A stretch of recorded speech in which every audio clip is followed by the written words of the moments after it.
জয় হিন্দ বন্ধুরা, আশা করছি তোমরা সকলে ভালো আছো এবং অপেক্ষায় আছো যে আমরা লাইভ আপডেট মাঠের যে আমরা কখন পাবো। বন্ধুরা, তোমাদের সেই মতবেগ নিজাম ফিজিক্যাল একাডেমির পক্ষ থেকে তোমাদেরকে লাইভ আপডেট উত্তর দিনাজপুর 57 নম্বর ব্যাটালিয়নের যে লাইভ আপডেট তোমাদেরকে দেখানোর চেষ্টা করছি যে আমার একাডেমির মাধ্যম থেকে। বন্ধুরা, উত্তর দিনাজপুর অনেকে প্রশ্ন করছিল যে উত্তর দিনাজপুর মানে কিভাবে যাব। বন্ধুরা, তাদেরকে বলছি তোমরা রায়গঞ্জ লাভবে, রায়গঞ্জ নেবে যে জায়গাটার নাম, যে এই গ্রাউন্ড যেখানে এই জায়গাটার নাম হচ্ছে গোবিন্দপুর বিএসএফ ক্যাম্প 57 নম্বর বললে অটো কিংবা টোটোই তোমাদেরকে নামিয়ে দেবে। অনেকে প্রশ্ন করছিল যে মাঠের ট্র্যাক কত। বন্ধুরা, তোমাদেরকে জানিয়ে রাখি যে উত্তর দিনাজপুর গ্রাউন্ডটা 1150 মিটার। এখানে 4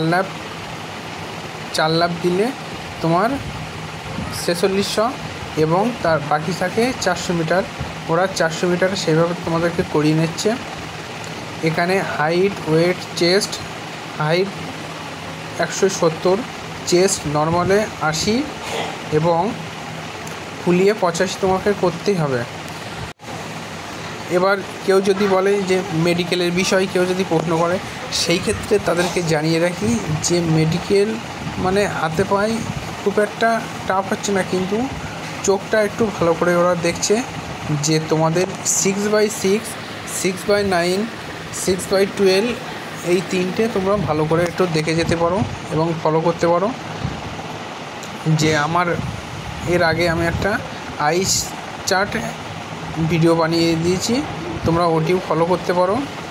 এবং এর আগের দিন, এই আজকের দিন যে রানটি হয়েছিল, টোটাল কলিং ছিল আজকের ডেটে উত্তর দিনাজপুরে টোটাল কলিং ছিল 100 জন, তাতে উপস্থিত হয়েছিল 68 জন, তার থেকে 23 জন মেজারমেন্টে বাদ, বাকি হচ্ছে 13 জন তারা রানে ফেল। টোটাল 30 জনের মতন রানে পাস করেছে। বন্ধুরা, যে অনেকে প্রশ্ন করছিল যে কোনো হোটেল মিলবে কি। বন্ধুরা, তোমাদেরকে বলে দিচ্ছি যে গেটের সামনে হোটেল আছে, ওখানে তোমরা থাকা খাওয়া সব পেয়ে যাবে, খুব সুন্দর ব্যবস্থা। তোমরা চিন্তা না করে তোমরা বাড়ি থেকে বেরিয়ে এসো। যাদের রান আছে, যে অনেকে হয় যে রোডে লং রান করো, ডিস্টেন্স করো, টোটাল 2.5 কিলোমিটার 2 রাউন্ড গিয়ে 5 কিলোমিটার করো, তাদেরকে বলছি তোমরা একটু 1100 মিটারে রান করো, কারণ এখানে ট্রেকটা কিন্তু 1100 মিটার, তোমাদেরই ভালো হবে।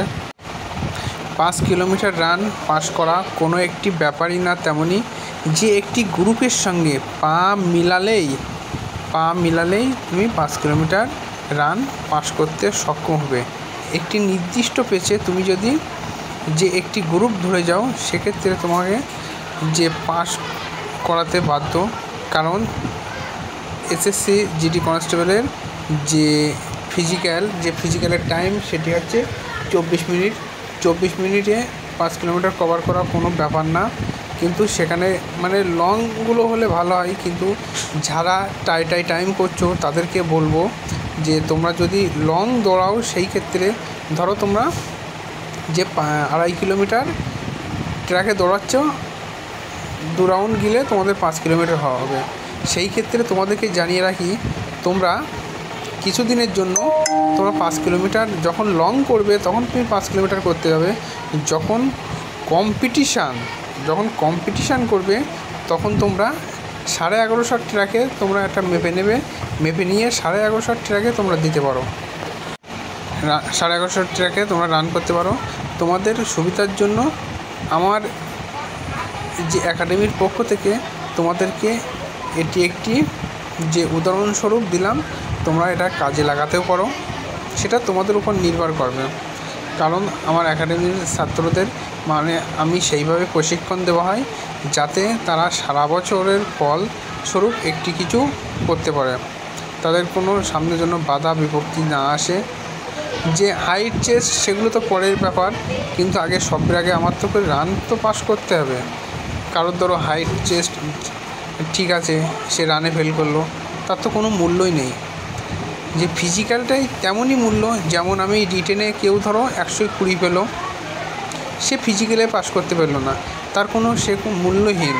তেমনই যে আমি যদি ফিজিক্যালে 120 পাই, রিটেনে 120 পাই, সেই ক্ষেত্রে ফিজিক্যালেও আমাকে রানে পাস করাটা খুবই প্রয়োজন, না হলে আমি একটি চাকরিতে যেতে পারবো না, মানে চাকরি পাবো না। তাছাড়া যে উত্তর দিনাজপুরের রিপোর্ট অনুযায়ী যে গতবারের তুলনায় মানে যে পরিমাণ তোমার রানে পাস করছিল, মেডিকেলও সেইভাবে ফিট হচ্ছিল, কিন্তু এবার কেন জানি না যে ভ্যাকান্সি কমের জন্য কি লোক বেশি দেখেছে, যে মেডিকেলে বেশি অর্ধেক যাকেই শুনছি তাদেরকে হচ্ছে তোমার যে আনফিট করছে, মানে রিমেডিকেল দিচ্ছে। আনফিট তো করে না, রিমেডিকেল দেয়।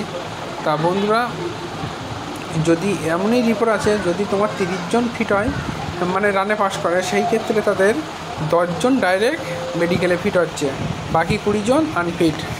সেই জন্যই বন্ধুরা, তোমাদের উদাহরণস্বরূপ তোমাদেরকে বলছি, তোমরা যারা এখনও ইউরিন হিমোগ্লোবিন যাদের মনে হয় প্রবলেম আছে, তারা হিমোগ্লোবিন ও ইউরিন টেস্ট করে নিতে পারো, কারণ মেডিকেলে যাওয়ার আগে এইগুলো টেস্ট করা ভালো। এবং তাছাড়া তোমাদের যাদের ক্যারিয়াঙ্গেল সমস্যা, নকনির সমস্যা, অশ্বর সমস্যা, তোমরা বন্ধুরা যে মেডিকেলে যাওয়ার আগে তোমরা পরীক্ষাগুলো আগে টেস্ট করে নিতে পারো। বন্ধুরা, তোমাদেরকে বারবারই অনুরোধ করছি যে নিজাম ফিজিক্যাল একাডেমির পক্ষ থেকে তোমাদের হয়তো তোমরা অনেকে ফিজিক্যাল পাস করবে, কিন্তু ফিজিক্যাল ডকুমেন্টস ভেরিফিকেশানে পাস করবে, কিন্তু তোমাদের যে মেডিকেলে কিন্তু খুবই টাফ আছে। মেডিকেল কিন্তু সবাইকে ফিট করছে না, সবাই বেশি অর্ধেক সবাইকে রিমেডিকেল দিচ্ছে। সেই জন্য তোমাদেরকে বলছি বন্ধু, তোমরা যে সেন্টারেই আছো না কেন, মুর্শিদাবাদ, কল্যাণী, বহরমপুর, যেখানে যে আছো, তাদের প্রত্যেককে বলছি তোমরা মেডিকেলটা একটু ভালো করে দেখবে। বন্ধুরা, তোমাদের চিন্তার কোনো কারণ নেই, তোমরা নির্ভয়ে তোমরা গিয়ে রান পাস করবে। যে সময় হোক না কেন, রানে পাস করার তোমাদের কোনো ব্যাপারই না। বন্ধুরা, যখনই দেখ না কেন তোমাদের কোনো অসুবিধা হবে না। তোমরা যদি রানটা ধরে রাখো, তাহলে তোমাদের পাস তো করবেই, ফেল করার কোনো প্রশ্নই ওঠে না। তোমাদের যে সেন্টারে হোক না কেন, তোমাদেরকে যে সেন্টার, সিআরপিএফ সেন্টার হতে পারে, বিএসএফ সেন্টার হতে পারে, ওরা খুব সুন্দরভাবে তোমাদেরকে সহযোগিতা করছে রানে। ওরা বন্ধুরা, ভয় করার তোমাদের কোনো কারণ নেই, তোমরা নির্ভয়ে গিয়ে মেডিকেল করো, তোমাদের কোনো অসুবিধা হবে না। মেডিকেল এবং ফিজিক্যাল ডকুমেন্ট ভেরিফিকেশান করো তোমরা। বন্ধুরা, তোমরা যে এই কদিন যে কন্টিনিউ রোডে কেউ তেমনভাবে প্র্যাকটিস করবে না, যে রানের 1 সপ্তাহ আগে মোটামুটি তোমরা একটু ঢিলা দেবে, কারণ ভেনিকোজ ভেন বাড়াবার সম্ভাবনা বেশি থাকে। সেই জন্য তোমাদেরকে বলছি, তোমরা যেভাবে আসো সেইভাবে থাকো, যে বেশি প্র্যাকটিস করার কোনো দরকার নেই। তোমাদের ফিজিক্যালের আগে সুস্থতা থাকা খুবই প্রয়োজন।